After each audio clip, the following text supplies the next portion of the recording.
Salam Indonesia. Selamat siang pemirsa, berjumpa kembali dalam berita dan bincang terkini siang, edisi Jumat 3 Januari 2014. Serangkaian berita telah kami siapkan, diantaranya Densus 88 temukan ratusan kilogram bahan peledak di Poso, Sulawesi Tengah. Dan menjelang Hari Raya Imlek, wihara di Jakarta belum perketat pengamanan. Saya Wayan Agus Sumarjaya, berikut berita selengkapnya.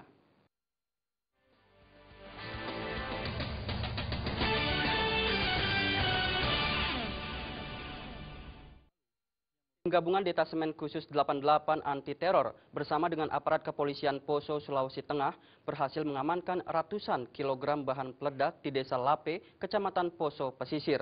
Selain menemukan bahan peledak, Densus juga berhasil mengamankan satu pucuk senpi organik serta 36 butir amunisi yang diduga milik jaringan kelompok Santoso.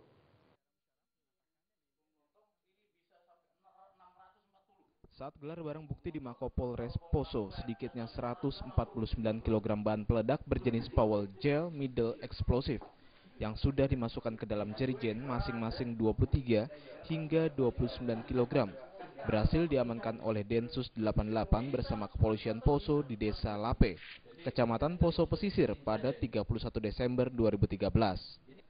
Selain menemukan bahan peledak di lokasi yang berbeda, tim gabungan juga menemukan satu pucuk senjata api organik yang dilengkapi dengan alat peredamnya, serta 36 butir amunisi kaliber 45 mm. Seluruh jumlah barang bukti tersebut ditemukan oleh polisi berdasarkan petunjuk dan pengakuan dari Ato Margono, alias Ato, sehari setelah penangkapan dirinya di Pasar Sentral Poso pada Senin 30 Desember 2013.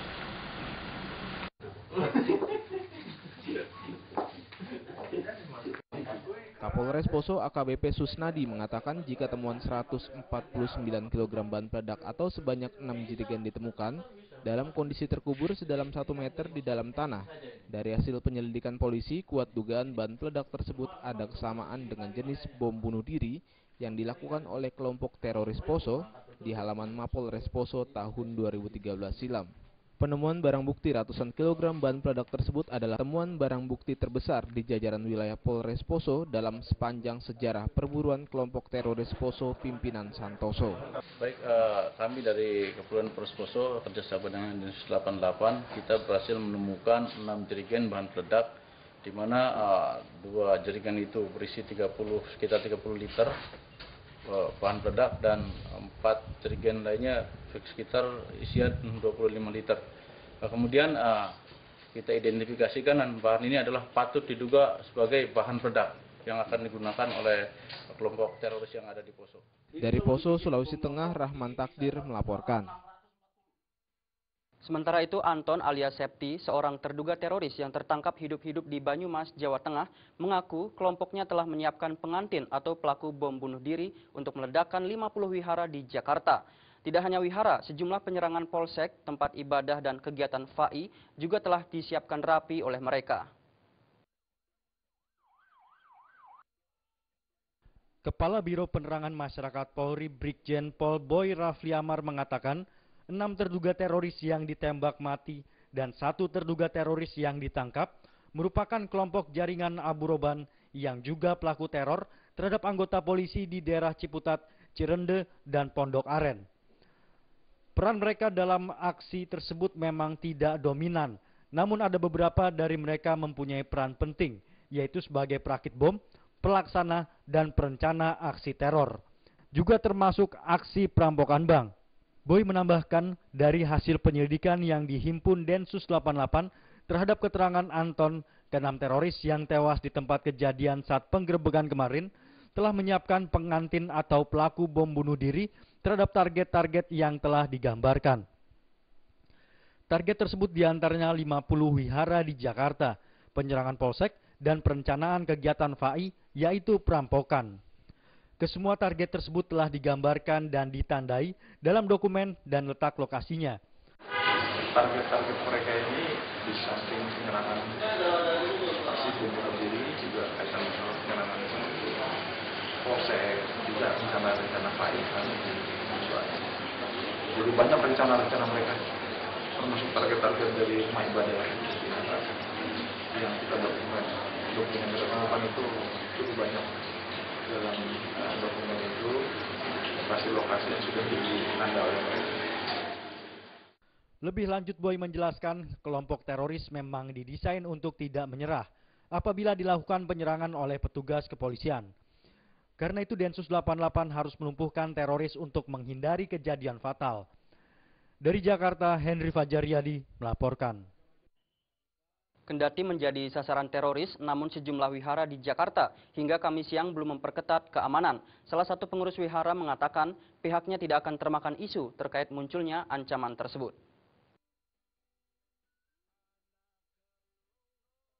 Tidak tanggung-tanggung sebanyak 50 wihara di Jakarta rencananya akan diledakkan oleh sekelompok teroris. Informasi akan diledakannya 50 wihara tersebut diperoleh Densus 88 setelah melakukan penggerebekan di rumah kontrakan di kawasan Ciputat, Tangerang, Banten Selasa malam lalu. Namun berdasarkan pantauan tim liputan sejumlah wihara di Jakarta hingga Kamis siang belum memperketat pengamanan. 3 wihara yang dikunjungi tim liputan yakni di Wihara Petak 9 di Glodok, Wihara Narakudi di Jelambar Baru, dan Wihara Avalokiteshvara di Sawah Besar. Tidak terlihat personil polisi atau unsur pengamanan lainnya yang berjaga-jaga. Bahkan di 3 wihara tersebut pengamanan terlihat longgar. Siapapun yang masuk ke wihara ini tidak diperiksa. Ketua Umum Pengurus Wihara Majelis Tao Indonesia Tauso Agung Kusumo, pihaknya tidak termakan isu teror termasuk bukti ancaman itu ditemukan Polri. Umat Buddha Tao jarang mencampurin urusan politik. Kami hanya tahu upacara sembahyang kepada Tuhan Yang Maha Esa. Kalau memang ada isu-isu yang wihara-wihara yang akan dibom itu ya bisa-bisa juga, ataupun masalah-masalah politik ataupun yang lain-lain ya kami tidak tahu lah itu, Bu. Sebelumnya teror bom pernah terjadi di Wihara Ekayana Kebonjeruk Jakarta Barat pada Agustus 2013 lalu. Meski tidak ada korban jiwa, namun ledakan bom sempat menghancurkan fasilitas wihara ini. Pelaku peledakan Wihara Ekayana merupakan pelaku yang baru-baru ini tertangkap, termasuk 6 terduga teroris yang ditembak mati Densus 88 di Ciputat. Dari Jakarta, Lisa Indah dan Rifan Alfidian melaporkan. Istri ketiga mantan Presiden Partai Keadilan Sejahtera PKS datang ke gedung KPK untuk menjenguk suaminya Lutfi Hasan Ishak. Informasi tersebut akan kami hadirkan sesaat lagi.